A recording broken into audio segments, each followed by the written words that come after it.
Salut les gens, bienvenue dans cette nouvelle vidéo. Aujourd'hui, je vais vous faire une introduction à la collection Rolex. On va parler du marché du neuf, on va parler des modèles que l'on peut trouver en boutique. Donc, c'est-à-dire, on va parler des modèles de 2019 et de 2020 que l'on peut trouver en boutique. Donc, voici la liste des prix avec le catalogue édition 2019-2020. Franchement, un très bon catalogue, je vous le recommande. Si vous avez l'occasion d'en avoir un ou d'en trouver un en boutique, prenez-le. C'est vrai qu'il est plutôt bien expliqué, donc voilà, donc ça retrace un peu l'histoire. Il parle de la fondation Rolex, des différents artistes qui sponsorent. Il parle également des différents événements qui sponsorent. Bon après, comme c'est la fin d'année, il y aura bien évidemment un nouveau catalogue en janvier 2020. Donc bon, ça c'est l'ancien. Et surtout, j'ai appris que les prix boutiques allaient augmenter de 10%. J'ai lu ça sur un forum. J'espère que c'est faux, mais il y a de très fortes chances que ça soit vrai. Car depuis de nombreuses années, Rolex augmente leurs prix au fur et à mesure des années. Une Rolex d'il y a 20 ans n'avait pas le même prix, ou même d'il y a 10 ans n'avait pas du tout le même prix qu'une Rolex à l'heure actuelle. Donc le prix des montres Rolex en boutique augmente au fur et à mesure des années. Est-ce que c'est vrai pour les 10%? Je ne sais pas, on verra bien ça en janvier. Dans tous les cas, moi je vais vous présenter les différents modèles que l'on peut retrouver, les modèles classiques et les modèles professionnels. Donc on se retrouve de l'autre côté de l'écran sur mon MacBook. À tout de suite. Donc nous voici de l'autre côté de la caméra, nous voici sur mon Mac où je vais vous expliquer les différents modèles, leurs cotations, temps d'attente potentiel. Donc comme on peut voir, le site de Rolex est un site simple, plutôt bien fait. Donc voilà, donc là on peut retrouver les différents événements que sponsorise Rolex. Donc là il sponsorise la voile, un événement à Vienne, donc voilà une courte présentation des montres. Donc les montres de 2019, donc ça c'est les différentes montres qui ont été présentées au Baselworld en 2019, donc c'est la fameuse foire de Bâle qui a lieu chaque année à Bâle, en Suisse. Donc là il y a la Yacht Master en 42 mm, une nouvelle Sidweller, la fameuse GMT Master 2 avec son bracelet jubilé. J'aime pas vraiment, après chacun ses goûts, mais moi je préférais le bracelet Oyster, donc le bracelet classique qu'il y avait avant, je le trouvais un peu plus beau. Ensuite la D-Date, la 36, la Datejust 36 et la Datejust 31. Donc voilà, alors chez Rolex, vous avez deux types de montres. Vous avez les montres dites classiques et les montres dites professionnelles. On va se pencher sur les montres classiques. Donc dans les montres classiques, vous avez bien sûr la fameuse Datejust. Donc la Datejust, c'est la montre de chez Rolex la plus vendue, sans aucun doute. Et à ce propos, j'aimerais ajouter sur Rolex, sachez qu'en France, il y a précisément 67 boutiques, en comptant également les revendeurs officiels en France. Donc 67 boutiques. Il y en a 7 dans les aéroports, enfin principalement à Charles de Gaulle et à Orly. Et il y a 20 boutiques dans la région parisienne, enfin sur Paris même. Donc si vous cherchez un modèle rare, il est préférable d'aller dans la région parisienne. Vous aurez beaucoup plus de chances d'en avoir un. Après, bien sûr, en région parisienne, il y a de fortes demandes sur les modèles. Donc, c'est vrai que la rareté est toujours présente. Donc, la fameuse D-Date également, dite. Donc, la particularité de cette montre, c'est que c'est la montre qui a la réputation d'être la montre des présidents. Jacques Chirac en avait une, Nicolas Sarkozy aussi. Enfin, pas mal de présidents y sont passés. De ça partout dans le monde. Et la particularité, c'est vraiment son bracelet. C'est vraiment un très beau bracelet, très fin, très raffiné, je dirais. Et elle a cette réputation qui lui colle à la peau de la montre des présidents. La Célénie, donc qui est, je dirais, le modèle de chez Rolex, l'une des plus sobres, des plus classiques. Vous avez la Lady Datejust, l'Apple Master. Ça sont vraiment des modèles de filles. Vous avez la Oyster perpétuelle, le tout premier modèle de chez Rolex était une Oyster, le tout premier. Et vous avez la Sky Dweller qui est la montre des aviateurs, mais qui est également la montre la plus complexe de chez Rolex. Même avec la Daytona, avec son chromographe, c'est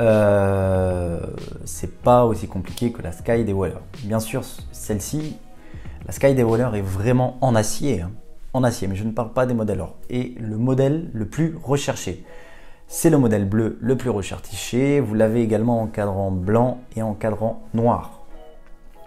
Donc c'est vrai qu'elle coûte assez cher, elle coûte dans les alentours de 12 000, 13 000 euros. Donc, mais comparé à une autre montre, c'est relativement élevé. Donc passons aux professionnels. Pour les professionnels, la première professionnelle, on a la Yachtmaster. Donc pour la Yachtmaster, il y a la Yachtmaster 1 et la Yachtmaster 2. Donc, celle qu'on voit à l'écran, c'est la Yachtmaster 2, avec toute l'histoire qu'il y a tout autour de la voile, avec les indications.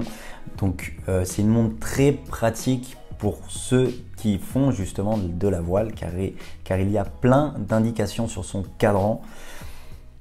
Voilà, comme on peut voir, donc ça c'est la Yachtmaster 2, ça c'est la Yachtmaster, donc la 1. Voilà, hein, donc après, avec l'histoire qui va avec, ensuite on peut les configurer avec les différents modèles. Bon là, c'est en or, hein, mais comme vous pouvez, on peut configurer. Mais c'est vrai que ce modèle coûte assez cher parce qu'il est aux alentours de 16 000 euros, si je ne dis pas de bêtises. Ouais, enfin, 17 000 euros. Donc c'est vrai que pour un modèle professionnel, c'est assez élevé, enfin pour un modèle acier. Donc c'est un modèle qui est assez recherché, mais pas tellement, parce que je vous avoue que j'en ai trouvé pas mal dans les boutiques. Donc vous allez en trouver assez facilement. Donc on arrive à un autre modèle professionnel qui est la Cosmograph Daytona, bien évidemment. Donc le modèle les plus recherchés sont celles en céramique, donc celles avec le bracelet Oyster. Donc ce sont les références 116-500 LN. Comme on peut voir, on peut les configurer, hein. Donc là, ça raconte toute l'histoire avec les 24 heures at the Daytona, avec Michael Campbell, hein, bien sûr, qui a battu les différents records de vitesse sur la plage de Daytona Beach, et qui avait une Rolex à son poignet. Et ce modèle-là est un modèle pour lui rendre hommage et pour rendre hommage à cette course. La 116-500 LN est disponible en deux coloris, donc en coloris blanc et en coloris noir. Donc bien sûr, je parle du cadran. Donc on va voir, donc là aussi, hein, on peut très bien les configurer. Voilà. Donc là, c'est le cadran noir et le fameux cadran blanc. Pour les autres modèles professionnels, on va passer à la fameuse Submariner. Donc la Submariner est vraiment la référence des modèles de plongée, bien sûr. Donc je vous ai déjà présenté un modèle qui est la 114-060, donc qui est la Submariner sans la date, qui a été sortie en 2014 justement à la foire de Bâle. Mais vous avez également la Submariner date aussi. Vous l'avez en cadran noir qui est à 7 800 euros et en cadran vert qui est à 8 300 euros. Après, vous avez différents types de configurations, comme par exemple ce modèle bleu avec le bracelet Oyster en or, jaune et en acier. Et voilà, donc étanche à 100 mètres, créé en 1953. Donc c'est vraiment un modèle mythique. Il se trouve que le cadran bleu existe, mais c'est un modèle en or gris. Il me semble que c'est à 33 000 euros. Il coûte 33 000 euros. Voilà, donc là c'est le cadran vert. C'est vrai que le cadran bleu est un vraiment très beau cadran. Donc voilà, là c'est l'histoire qu'il y a avec. Voilà, Mercedes Getze qui a traversé la Manche avec une Oyster pour prouver son étanchéité. Et c'est en 1953 que sort la première Submariner. Donc avec l'histoire de James Cameron. Donc voilà, la Submariner date. C'est vraiment un très beau modèle. Mais j'aimerais bien que ce modèle existe juste en acier. Mais bon, parce que le cadran bleu est vraiment un très beau modèle. Après, chacun ses goûts, mais moi j'aime beaucoup. Après, c'est vrai qu'en noir, voilà, hein, elle est également très jolie. Hein. On peut également aussi la trouver en cadran noir avec la date, donc la 116-610 LN et la 116-610 LV pour lunettes vertes qui coûte un tout petit peu plus cher, 8 300 euros à la place de 7 800 euros. Ah oui, et pour la Submariner, il y a énormément de demandes, surtout pour celle dite la Hulk, donc celle avec le cadran vert, qui est la Submariner la plus demandée et la plus recherchée. Donc pour la Daytona, tout dépendra des boutiques. Je sais que vous pouvez en trouver en moins de 2 ans, même voire en 2 ans, et dans certaines boutiques en plus de 5 ans. Donc ça dépend vraiment des boutiques. Donc vous avez la Seedweller, qui est vraiment le modèle des fonds marins, mais encore plus profond que la Submariner. Voilà, hein, donc dans la Seedweller, vous avez la Seedweller Deep Sea. Effectivement, j'ai pu en essayer une. C'est vrai que c'est vraiment gros, hein, c'est très gros, parce que pour résister à une étanchéité aussi profonde, il faut bien sûr que ça soit que le modèle soit adapté, et donc c'est vraiment très gros. Également, il existe une Deep Sea Challenge, donc c'est-à-dire, je ne sais pas si on la voit, voilà, donc là c'est la première Deep Sea Challenge, mais également vous avez la seconde Deep Sea Challenge qui a été portée par James Cameron justement pour son film Abyss. Voilà, donc ça, comme on peut voir, c'est la Deep Sea Challenge portée au bras, au poignet de James Cameron. Donc sa particularité, c'est qu'elle est étanche à 12 000 mètres. Donc c'est normal, ils sont allés dans l'une des plus grosses fosses océaniques au monde. Vous avez la Seedweller Deep Sea, donc celle qui est étanche à 3900 mètres, ce qui est énorme. Je pense que beaucoup d'entre nous n'iront pas à 3900 mètres, encore moins à 1200 mètres pour une Seedweller. Donc comme vous pouvez voir là, par contre là il y a le Cyclope. Donc pour ce modèle là, ça va varier, hein. Comme par exemple ce modèle là, je l'ai trouvé en boutique. Justement. C'est vrai qu'il est vraiment balèze, mais vraiment balèze.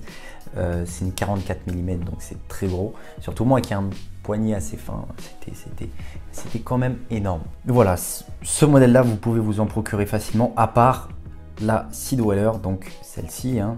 Donc à part cette Seedweller là, donc la 126-600. Donc celle-là, vous aurez vraiment du mal à vous en procurer une, car il y a des années d'attente pour ce modèle. L'Explorer, bien sûr, qui représente l'Everest, avec Sir Ramon El-Hari, qui a gravi l'Everest en 1953. Voilà, hein, donc il y a deux types. C'est vraiment une montre conçue pour l'exploration, comme vous pouvez voir. Voilà, hein, donc ça c'est l'Explorer 1. Ensuite, il y a également l'Explorer 2. Donc l'Explorer 1 est vraiment un modèle classique que j'aime vraiment beaucoup parce qu'il est vraiment très simple. L'Explorer 2 a un peu plus de complications parce qu'il y a également, il est également GMT avec la date. Donc ça fait un peu plus de complications. Et l'Explorer 2 coûte 7 450 €, il me semble, et l'Explorer 1 coûte 6 000 €. Donc c'est vrai, mais la plus belle, je trouve, c'est celle-là. C'est celle-là, voilà, c'est l'Explorer 2 avec son cadran blanc. Elle est vraiment magnifique. Elle est vraiment magnifique. Voilà, hein, donc là, vous pouvez voir les différentes Explorers. Après, je sais que ça, c'est vraiment un modèle classique, hein. L'Explorer classique, donc la 214-270. Également, vous avez les deux Explorer 2, donc cadran blanc et cadran noir, donc les références 216 570.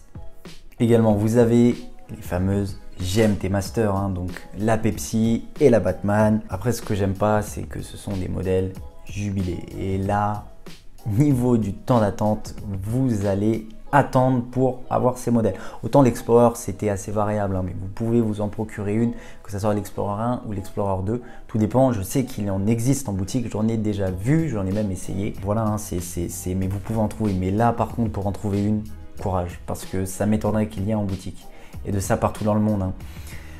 Après, ce sont des GMT qui sont jubilés, voilà, hein, donc c'est le bracelet, hein. Moi, je parle bien sûr que de celles qui sont en acier. Après, bien sûr, vous avez celle qui est également sortie au Baselworld 2019 avec un cadran en météorite.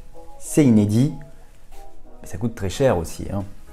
Également, donc là, au niveau d'attente, hein, oui, donc vous dépassez très largement les 5 ans d'attente, hein. Très largement. Ensuite, vous avez la Air King qui est vraiment un modèle classique, un modèle pour les aviateurs, qui a été conçu pour les aviateurs, qui est un très beau modèle. Il n'y a pas tellement d'attente sur ces modèles-là. J'en ai trouvé plusieurs en boutique. Donc si vous en voulez vous en procurer une, vous pouvez en trouver une assez facilement. Également la Miglos qui résiste à des champs magnétiques, qui a été conçue pour les ingénieurs au CERN.